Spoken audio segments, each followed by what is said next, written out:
Well, joining us now is Alex Keay, who is the Partnership Director for Mary's Meals. Today he's going to tell us about the situation in Haiti, which is not great, not good at all, where the organization helps to feed almost, now get this, 200,000 children per day.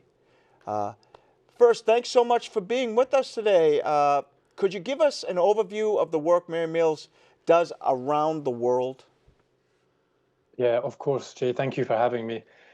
So Mary's Meals feeds 3 million children every school day in 16 of the world's poorest countries. We celebrated this milestone of reaching 3 million children late last year, and we've continued to be able to grow and to reach more children. We've been working in Haiti for nearly 20 years. Haiti has obviously been so badly impacted by natural disasters, by violence, and it's the poorest country in the Western Hemisphere. So in the last few months, at the latter end of last year, we were able to add another 12,000 children to our program there. And so, yes, we're now reaching nearly 200,000 children in 670 schools across Haiti. And Alex, Haiti is quite the dangerous place right now. Can you tell us why so many children are facing emergency levels of hunger there right now? Yeah, I mean, Haiti's been very poor for a very long time. And the current situation is really exacerbated by the breakdown of government within Haiti. So the country is pretty much ruled by violent gangs who control the population through violence, kidnapping, and controlling access to food, access to critical services. So there hasn't really been a functional government in Haiti since, well, about 2021 when the president was assassinated. But even prior to that, things were very difficult, and the gangs had a disproportionate amount of control of the country, really.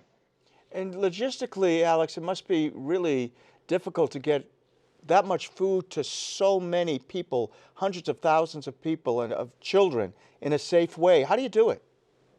Yeah, that's a big challenge for us. We work through amazing local partners who are very well connected, who know the country, know the culture, know the people, and who are able to find ways to work around the really difficult situations.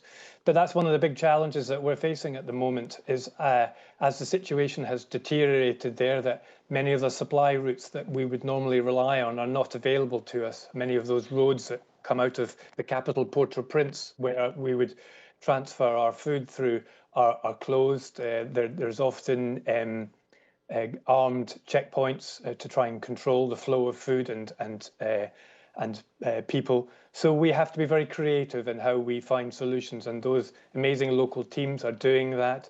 But that can add costs to what we do, and so even just maintaining our commitment to the schools that we're already feeding, our promise to the children that we're already serving, is challenging, and we face rising costs both for what is happening in Haiti, but also for global events that are affecting all of us. They disproportionately affect the poor, and in places like Haiti, we see that so much, unfortunately. You mentioned gangs. Why are so many children being recruited for gangs, and what are the gangs promising them to kind of pull them in? Yeah, so as the gangs are extending their reach, they are recruiting. They need more people to be able to maintain that control. And for them, the easiest people to recruit are those of greatest need, those that are the poorest, those that are struggling to find enough food to eat. They're the most vulnerable, the ones that are easiest for them to bring into their gangs by promising them food, promising them money, promising them safety for them and their families. So unfortunately, we see large numbers of children that are being taken out of society, taken away from schools to join these gangs, and so many of the schools are being closed in the areas where the violence is worse. And so the school feeding programs that we deliver are more critical than ever. They encourage children to come to school every day. They ensure that they're in a place of safety, at least for a proportion of the day. They give them the opportunities to learn, and ultimately those opportunities to learn will give them the tools to have an alternative choice from joining those gangs. They'll give them an opportunity to find another path for them, their families, and their communities, and ultimately for the country. Mm-hmm. Can you tell us a story about the impact the school lunch program has had on a child? Yeah, so working through our amazing local partners, they keep us connected with so many of the people that we serve, and so we get to hear stories all the time about specific children, and we know, for example, of a girl called Elena and her aunt. So Elena and her aunt were displaced by the violence. They were forced to leave their home and to seek shelter elsewhere to get away from the violence. Fortunately, they sought shelter in an area where Mary's Meals is operating, where we're serving the children in the school there. And so they've been going to a school which, or at least Elena's been going to a school that receives Mary's Meals. And we hear from her what a huge impact that is giving to her and her family. It's really giving them hope after surviving the violence that has come to their communities and from that displacement that has taken place. And we hear stories like that all too often. Unfortunately, there are so many. There's nearly 1 million people that are displaced by the violence, and even those that aren't displaced are everybody's impacted in Haiti at the moment. Well, Alex, we're so glad you could join us to tell these stories and the great work that you are doing. Where can people donate to help out your cause?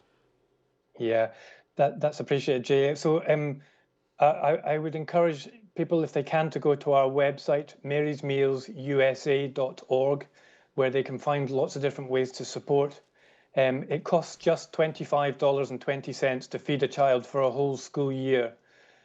So a donation like that would feed a child in their place of education for a whole school year. And when you think about what you can get for $25.20 these days, that's it would be a very important gift, but hopefully not a huge sacrifice for someone to support us. Again, thank you so much, Alex. Keep up the great work and have a wonderful day. Thank you both. Thank you.